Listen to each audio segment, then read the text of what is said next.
سارے لوگ دیکھ بھی رہے ہوں گے، امت کے لیے خصوصیت کے ساتھ ہندوستان کے لیے ایک بہت ہی بڑا مسئلہ جو پیش آیا ہے ہمارے لیے. دیکھیں بہت سارے طوفانوں میں ہم گھرے ہوئے ہیں، آج سب کو پتا ہے دین اسلام کے دشمن بناتے ہوئے پھر رہے ہیں، کبھی حضور کو نشانہ بنائیں عزت کا، کبھی اسلام، کبھی قرآن، کبھی خدا کی ذات، یہ سب چیزیں چلی رہی ہیں. ان سب چیزوں میں ایک اور شعبہ انہوں نے شروع کیا، وہ ہماری باحجاب عفت مآب خواتین اور ہماری بچیوں کو کافر بنانا اور ان کو بھگا کر لے جانا اور ان سے شادی رچانا اور پھر ان کے ساتھ بلاత్కాر کرنا اور پھر ان کو بے یار و مددگار چھوڑ دینا. ابھی میں آج دیکھ رہا تھا ایک بڑے اخبار والے نے دعویٰ کیا ہے کہ پچھلے ایک سال میں 40,000 مسلمان لڑکیوں کو مرتد بنایا گیا. 40,000 کے قریب. میرے عزیزو، قوم کے غیور افراد، کیا تمہاری آنکھیں نہیں بھیگتی اس چیز پر؟ کیا تمہارے رونگٹے نہیں کھڑے ہوتے کہ ہماری بچیوں کا فیوچر اتنا خطرناک ہو گیا ہے؟ یہ ظالم کتے ہمیں الزام لگاتے تھے کہ لو جہاد کرتے ہیں، لو جہاد کرتے ہیں، اور اس کی آڑ میں اب یہ کھلے عام یہ کہنے لگ گئے کہ مسلمان لڑکیوں کو بھگا کر کے لاؤ تو تمہیں 2 لاکھ روپے دیے جائیں گے، فلاں فلاں. ان کی بہت ساری سنگٹنیں ہیں، تنظیمیں ہیں جو اپنے نوجوانوں کو آوارہ کتوں کی طرح چھوڑ رکھے ہیں، اور باضابطہ ان کو تربیت دی جا رہی ہے کہ کالجز میں جاؤ، ٹیوشن میں جاؤ اور سوشل میڈیا پہ دوست بنو، فرینڈشپ سے شروعات کرو اور اس کے بعد دھیرے دھیرے ان بچیوں کو، ان مسلمان لڑکیوں کو ورغلاؤ. ہماری بچیاں جذباتی ہیں، لیکن میرے عزیزوں ان کے مرتد ہونے میں یا ان کے بھاگ جانے میں کون سی وجوہات ہیں؟ سب سے بڑی وجہ ماں باپ کا انہیں آزاد رکھنا، والدین کی تربیت. کاش تم اللہ اس کے رسول کا خوف اپنی بچیوں میں اتنا ڈالو اور ان کو یہ کہہ کر کے رکھو کہ بیٹی تمہارا نکاح تو ہونا ہی ہے، ضروری نہیں ہے کہ میں اپنی پسند سے کروں، تمہیں جو پسند آئے، جو باشرہ ہو یا جو بھی اللہ اس کے رسول کا خوف رکھتا ہو، جو تمہیں مسلمان پسند آئے، ہم خوشی خوشی وہاں نکاح کر کے دیں گے. لیکن تربیت کا فقدان میں دیکھ رہا ہوں کچھ جگہ کچھ ماں باپ یا تو بے جا سختی پر رکھیں اپنی بیٹیوں کو، یا تو بہت ہی زیادہ آزاد کر کے رکھیں. یہ مخلوط تعلیم جو کمبائنڈ ایجوکیشن ہے، آج مکس کو ایجوکیشن اس کو آج یہ کہا جا رہا ہے، لڑکوں کا لڑکیوں کا کالجز میں گپیں لگانا، دوستیاں کرنا، اور اس کو بالکل نارمل بتا دیا گیا ہے، بالکل نارمل ہے. تمہیں پتہ نہیں میرے آقا صلی اللہ علیہ وسلم نے فرمایا کہ النظرۃ سہم من سہام الشیطان، یہ نظر جو ہے شیطان کی تیروں میں سے ایک تیر ہے. لوگ نوجوان یہ کہتے ہیں بس دوستی کرتے ہیں ہم، دوستی کچھ ہوتی نہیں ہے، ساری غلاظت ہے، نام کے لیے دوستی ہے. یعنی ایک جوان لڑکا اور ایک جوان لڑکی تنہائی میں کہیں گپیں لگا رہے ہیں اور اس کو یہ کہتے ہیں ہم تو صرف فرینڈ ہیں. یہ کیا چیز ہے؟ نعوذ باللہ. اس نظام کو یورپ نے ایسا پھیلا رکھا ہے کہ آج ہمارے ہاں کی بھی بلا ہے. دوسرے کیسی فرینڈشپ رکھتے ہیں مجھے اس سے مطلب نہیں، لیکن تمہارے گھر کی بچیوں کو یہ اتنی تعلیم تو ہونا چاہیے کہ حدیث پاک میں ہے کہ اگر ایک اجنبی عورت کو اجنبی مرد نے ہاتھ لگایا، گناہ کرنے کی بات الگ ہے، ہاتھ لگایا غیر مرد کے ساتھ، اس نے ہاتھ پکڑی تو فرمایا گیا قبر میں اس عورت پر 99 سانپ مسلط کیے جائیں گے، جس میں سے ایک سانپ کی طاقت ایسی کہ وہ اگر پہاڑ پر ڈس لے تو پہاڑ ٹکڑے ہو جائے. عورتوں پر یہ سختیاں ہوں گی.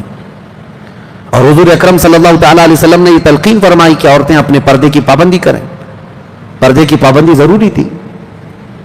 حضور اکرم صلی اللہ تعالیٰ علیہ وسلم کی تعلیمات سے برگشتہ ہو کر کے آج بے حیا بچیوں کو رکھ کر کے انہیں آوارہ رکھا گیا، کھلے عام چھوڑا گیا. شہروں کا ماحول تو ہے ہی ہے، اب دیہاتوں میں بھی جو نقصان دہ چیزیں ہمارے گھروں میں پہنچی. ایک تو انٹرنیٹ نے تباہی مچا دی، ٹیلی ویژن کے یہ سیریلز اور فلموں نے رہی صحیح کسر پوری کر دی تھی، اور ہر لڑکی ہر عورت آج ایڈکٹ ہو چکی ہے. ادھر آدھی روٹی بنائی اور ادھر سیریل دیکھنے کے لیے بھاگ گئی کہ چھوٹنے نہ پائے. کون سی دنیا میں ابھی جی رہی ہوں؟ میں خواتین سے کہتا ہوں کیا تم ابھی بھی اس پرانی دنیا میں جی رہی ہو جو کبھی کبھار چھوٹا سا ڈمرو لے کر کے آدمی آتا تھا سانپ کا کھیل دکھانے کے لیے تو بھیڑ جمع ہو جاتی تھی، محلوں میں آتا تھا کوئی ڈمرو بجاتا رہتا تھا اور سانپ کا کھیل دکھاتا تھا، اور پھر کبھی کسی بچی کو یا کسی لڑکے کو سلا کر پردہ اس کے اوپر چادر ڈال کر کے گردن الگ کر کے دکھاتا تھا. بچپن میں ہم دیکھے ہوئے ہیں، ہو سکتا ہے آپ نے بھی دیکھا ہوگا. تو کیا اب عقل آنے کے بعد تمہیں یہ نہیں پتا چلتا کہ یہ سب شعبدہ بازی ہے، حقیقت نہیں ہے؟ اسی طرح کی شعبدہ بازی ہے یہ جو ٹیلی ویژن پر دکھائی جاتی ہے، اس میں کوئی حقیقت نہیں، ان کا خود کا گھر نہیں، پیار محبت کے چونچلے دکھائے جاتے اور کچھ نہیں، جھوٹی محبتیں ہیں. اور دنیا نے ٹیلی ویژن کے ذریعے سے، ٹی وی کے ذریعے سے محبت کو ایسا بدنام کر رکھا ہے، جسموں کو حاصل کرنے کا نام محبت دے دیا گیا، جبکہ محبت اس کو نہیں کہتے. محبت روح سے ہوتی ہے. جسموں کی سکون حاصل کرنے کو لوگوں نے محبت کا نام دے دیا. ارے وہ خواہشات نفسانیہ ہے. آدمی اپنے نفس کے سکون حاصل کرنے کے لیے ہاتھ پیر چلا رہا ہے اور تم نے اس کو محبت کا نام دے رکھا ہے. چھوڑو ان تمام چیزوں سے باز آ جاؤ. میں اپنے نوجوانوں سے کہوں گا تم بھی نظر رکھو. نظر مطلب لڑکیوں پر اس طور پر نہیں کہ تم بھگا کر کے لے جاؤ. نظر رکھنے کے لیے میں یہ کہہ رہا ہوں کہ اپنی بہنوں کی حفاظت پر نظر رکھو. یہ نہیں ہے کہ تمہارے گھر کی بچی، پورے مسلمان بچیاں جہاں پر بھی ہوں، مشرق و مغرب، شمال اور جنوب میں، وہ تمہاری بہنیں ہیں. بہنیں ہیں. سندھ کے علاقے میں چند عورتوں کو کچھ گنڈوں نے گرفتار کیا تھا تو محمد بن قاسم 19 سال کی عمر میں عرب سے 10,000 کا لشکر لے کر کے ہندوستان آ گئے تھے اپنی بہنوں کی عزت بچانے کے لیے. آج یہ فکر ہونی چاہیے آپ کے اندر. تمہارے اندر بہت تیزی سے یہ سب معاملات پھیل جائیں. کیا آپ نے دیکھا ہے کہ کہیں پر اگر کسی غیر مسلم لڑکی کے ساتھ اگر ہمارا کوئی لڑکا پھنس گیا ہے یا پھنسایا ہے یا جیسا بھی ہوا ہے، لیکن شادی کی بات آتی ہے تو جتنے سنگی ہیں سنگٹن والے سب آ کر کے واویلا مچاتے ہیں، لو جہاد کر رہا ہے، لو جہاد کر رہا ہے. ایک ہندو لڑکی کو بھگا کر کے لے گیا اور مسلمان بنا رہا ہے، اور یہ لو جہاد ہے. لو جہاد ہے، بالکل لو جہاد ہے، لیکن جہاد میں لو ہے، محبت ہے. لیکن اس چھچوری محبت کے لیے جہاد نہیں ہوتا. جہاد اللہ کی محبت میں ہوتا ہے اور رسول کی محبت میں ہے. انہوں نے تو جہاد اتنے بنا رکھے ہیں، بہت جہاد ہے. ہاں UPSC جہاد بھی آ گیا ہے بہت سارے، اور IAS جہاد بھی آ گیا ہے. اور اگر اور تھوڑے سے نیتا جیت جائیں تو نیتا جہاد بھی ہو جائے گا. زیادہ مسلمان جیتنے لگ جائیں تو وہ، اور ٹیچرز بہت سارے سلیکٹ ہو کر کے آ گئے گورنمنٹ میں تو ٹیچرز جہاد بھی ہو گیا. ابھی چند دنوں پہلے ہمارے ایک قریبی ہیں، ان کے متعلق میں سنا کہ انکم ٹیکس جہاد بھی ہے، کہ بیچارے وہ انکم ٹیکس کے اچھے ماہر ہیں، وہ CA ہیں، تو دوسرے کفار و مشرکین تانا دینے لگے یہ جو ہے نا ٹیکس جہاد بھی لائے گا. میں کہتا ہوں ان ظالموں کو جہاد اتنا یاد ہو گیا ہے کہ حقیقت میں جہاد ہو جائے گا، ان کو ایسا لگتا ہے. لیکن میں آپ سب کو یہ گزارش کرنا چاہوں گا کہ اپنی بچیوں کی حفاظت پر توجہ دیں. آج امت کا ایک بڑا مسئلہ ہے، دل دکھتا ہے، دل روتا ہے. کئی ایسے گھر ہیں جہاں سے بچیاں بھاگ کر چلی گئیں تو یہ جھوٹی محبت کے نام پر جب گئی، اس وقت ہزار سمجھا جائے، جن کے پلے نہیں پڑتا ان لڑکیوں کے. یہ ماں باپ کو بھی ٹھوکر مارتی ہیں، اپنے گھر والوں کو بھی ٹھکرا دیتی ہیں، اور ایک ایسے نوجوان کے پیچھے بھاگتی ہے جس کو سال بھر پہلے سے جاننے لگی. 18-20 سال سے جس باپ نے خون پسینے کی کمائی سے پالا ہے اس کو ٹھوکر مار کر کے جاتی ہیں. اور ان کا انجام بھی میں نے دیکھا ہے، ایک دو نہیں، وہ بہت ساری لڑکیوں کی ایک لسٹ ہے. ان درندوں کے پیچھے بھاگ کر گئی تھی اور اس کے بعد ہوا کیا؟ جہیز کے نام پر جلایا گیا، مارا گیا، گلا گھونٹ کر کے پھینک دیا گیا، یا پھر اس کو ایسے ہی بے یارو مددگار چھوڑ دیا گیا. ہوا کیا؟ اب لڑکی کی حالت ایسی ہے کہ اپنی قوم میں بھی واپس نہیں آ سکتی، اور اس قوم نے اپنانے سے ویسے ہی انکار کر رکھا تھا.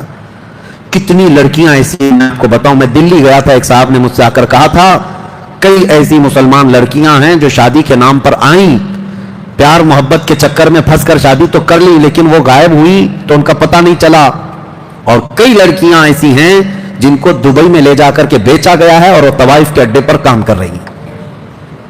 ایک لڑکی نے باضابطہ حلفیہ بیان بھی بھیجا تھا میرے پاس وایا کسی کے ذریعے سے کہ اس کے ماں باپ بھی اپنانے کو تیار نہیں تھے. انہوں نے کہا تھا ہماری بیٹی مر گئی ہمارے لیے. وہ دیندار گھرانہ تھا، غیر مسلم کے ساتھ بھاگ کر گئی، بہت سمجھایا گیا تھا لیکن اس درندے نے لے جا کر کے بیچا.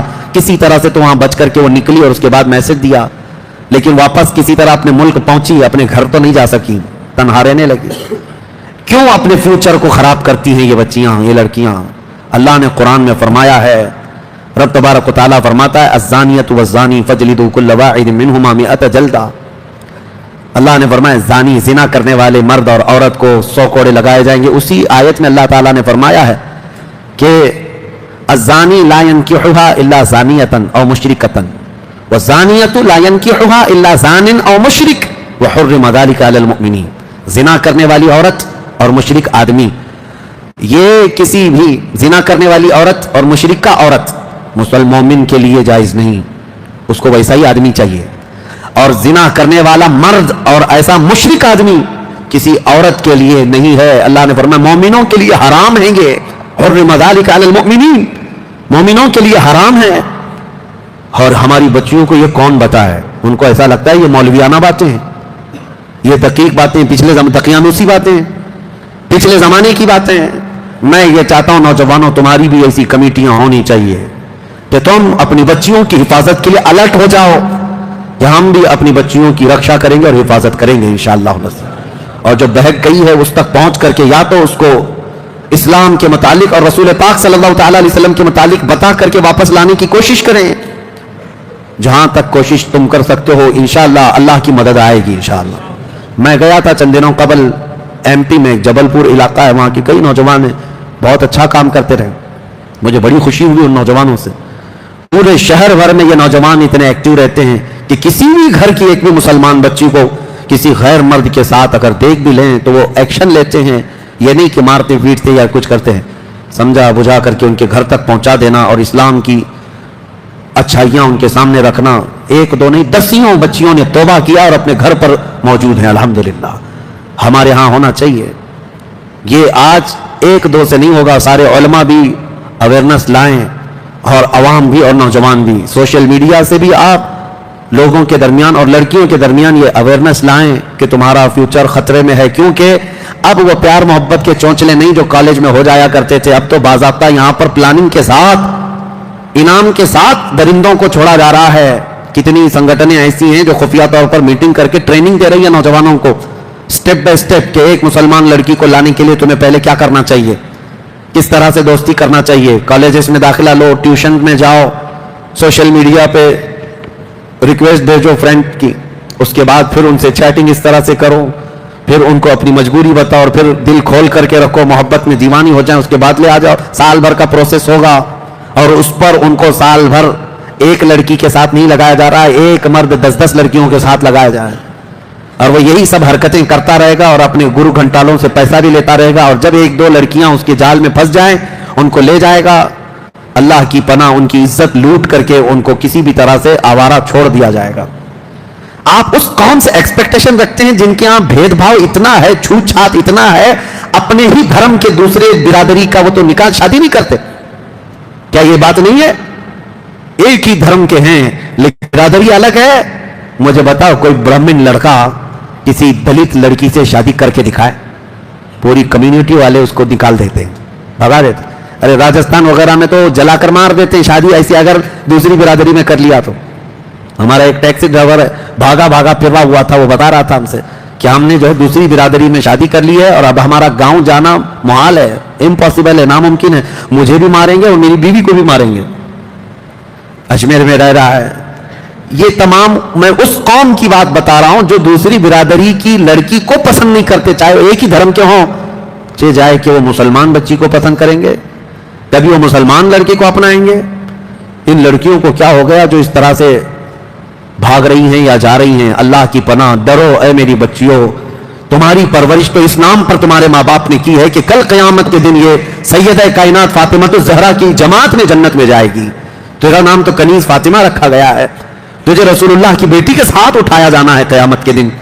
کہاں ان غلیظ لوگوں کے چکر میں تم دین بھی بیچ رہی ہو، ماں باپ کو بھی ٹھوکر مار رہی ہو، قوم کو بھی بدنام کر رہی ہو، اپنے مذہب کو بھی اس طرح کلنک لگا کر کے جا رہے. ایک لڑکی کو میں یہ کہتا ہوں تمہارے کندھوں پر عزت کئی لوگوں کی ہے. یہ مت سمجھنا کہ خالی تمہارا دل ہے جسے چاہے تم چلی جائے. نہیں، تمہارے کندھوں پر تمہارے ماں باپ کی بھی عزت ہے، تمہارے بھائیوں کی عزت ہے، تمہارے خاندان کی عزت ہے، تیرے دین کی عزت ہے، تیرے محلے کی عزت ہے. جب تو بھاگ کر چلی جائے نہ جانے کتنوں کی عزت کا قتل کر کے جاتی ہے. مجھے پتا ہے آندھرا پردیش میں امراوتی ایک علاقہ ہے، وہاں سے ایک حافظ صاحب ہمارے پاس آئے تھے. ان کے گھر کی لڑکی غیر مسلم کے ساتھ ایک مندر میں جا کر شادی رچائی. بھائی حافظ قرآن ہے، باپ مسجد کا متولی ہے. ایسا ہوا کہ چند دنوں کے بعد باپ کوما میں چلا گیا، کبھی مسجد آ ہی نہیں سکا، صدمے میں مبتلا ہوا. اور بھائی جو حافظ قرآن تھا وہ اپنے علاقے میں نہیں دور دراز دوڑتا رہتا ہے اور کہتا ہے کہ میں کسی بھی مسجد میں امامت نہیں کر پاتا. لوگ مجھے دیکھتے ہیں تو کہتے ہیں اس کی بہن ہے وہاں گئی ہے. میں نے تو گناہ نہیں کیا, میں نے تو غلطی نہیں کی. مجھے اس وقت رونا آ گیا تھا کہ ایک لڑکی کا اٹھایا ہوا قدم کتنوں کی زندگی کو داغدار کر دیتا ہے. ان کا کیا قصور ہے اس ماں باپ کا جو سر اٹھا کر جی نہیں سکتے لوگوں کے سامنے, 4 لوگوں میں بیٹھنے کے قابل بھی نہیں رکھتی اگر ایسی حرکت کرتی ہے لڑکی. لیکن وہ خوش نصیب لڑکیاں ہیں جنہوں نے عزت کی پہرے داری کی اپنے گھر میں. تو دیکھنا ذرا, جس دن تمہاری ڈولی سچ کر کے جاتی ہے شادی کے دن, تیرا باپ ہنسی میں بھی روتا ہے اور غم میں بھی روتا ہے, خوشی میں بھی رو رہا ہوتا ہے, سینہ چوڑا ہو جاتا ہے, بیٹی کو رخصت کر رہا ہوتا ہے کہ میں نے عزت کے ساتھ اپنے گھر سے اپنی بیٹی کو رخصت کیا ہے. میرے عزیزوں, اس باپ کی عزتیں اتنی بڑھ جاتی ہیں کہ وہ چاند کو دیکھ کر ہنسنے لگ جائے جس کی بیٹی عزت کے ساتھ گھر سے گئی ہے, اور زندگی بھر وہ تجھے بیٹا بیٹا بیٹی بیٹی کرتا ہی رہ جاتا ہے. کیا کیا ناز نہیں اٹھاتا, جانے کے بعد بھی ہو گئی ہے تو دوسرے شوہر کی, لیکن باوجود اس کے خیر خیریت پوچھتا ہی رہتا ہے. اور اگر بچے کے ولادت کے دن آ گئے, باپ دوڑ کر کے جا کر لاتا ہے پہلے بچے کی ولادت میرے گھر میں ہو جائے. حالانکہ یہ ماں باپ کی ذمہ داری نہیں, اب شوہر کی ذمہ داری ہے. جتنے بچے ہوں گے سب شوہر دیکھے گا, لیکن ماں اور باپ اس وقت اتنے اتاولے ہوتے ہیں, بیٹی کو 3 مہینہ پہلے لے آئے اور گھی روٹی کھلائیں اس کو, اچھی غذائیں کھلائیں اس کو, کتنی دیکھ بھال, کتنے ناز اٹھاتا ہے باپ, کتنے ناز اٹھاتا ہے اپنی بیٹی کے. مجھے افسوس ہوتا ہے یہ بیٹیاں جب ایسے بوڑھے ماں باپ کو ٹھوکر مار کر کے جاتی ہیں, عزت بیچ کر کے جاتی ہیں. شرم کرو میرے عزیزوں, اپنی بچیوں کے اندر اسلامی تعلیمات لاؤ, ان کو محفلوں سے جوڑے رکھو, ان کو دین سے وابستہ رکھو. انشاءاللہ العزیز تم اگر اللہ اور اس کے رسول کی محبت ان کے دلوں میں ڈالو گے, اللہ تمہاری محبت ان کے دلوں میں ڈالے گا. بس میرا یہی آج کا میسج ہے. اللہ کریم ہمارے گھروں کی عزتوں کی حفاظت فرمائے. آج ختم قرآن کی برکت سے مولا تعالیٰ ہماری بچیوں کو مرتد اور کافر ہونے سے محفوظ فرمائے. رب قدیر اس رمضان المبارکہ کی برکت سے ہماری بچیوں کی عفت اور عزت کو محفوظ و مامون فرما دے. ان کی طرف اٹھنے والی ہر بری نگاہ کو تو خاک میں ملا دے. اے اللہ ان ظالم کافروں کی جتنی بھی بدنیتیاں ہیں اور جتنی بھی مولا ان کی سازشیں ہیں سب کو تو خاک میں ملا دے. اسلام و سنیت کا بول بالا فرما, کفر و شرک اور دشمنوں کا منہ کالا فرما. اے قدیر و جبار خدا, ہماری بیٹیاں, مائیں, بہنیں, بہویں, بیویاں ہم نے سب تیرے حوالے کر دیا. ان کی عزتوں کی حفاظت مولا اب تیرے ذمے میں ہے, تو اپنی شان کے مطابق ہماری بچیوں کی عزت فرما. اے رب قدیر ہماری دعاؤں کو حضور کے نالین کے صدقے قبول و مقبول فرما. وآخر دعوانا ان الحمد للہ رب العالمین. السلام علیکم ورحمۃ اللہ وبرکاتہ.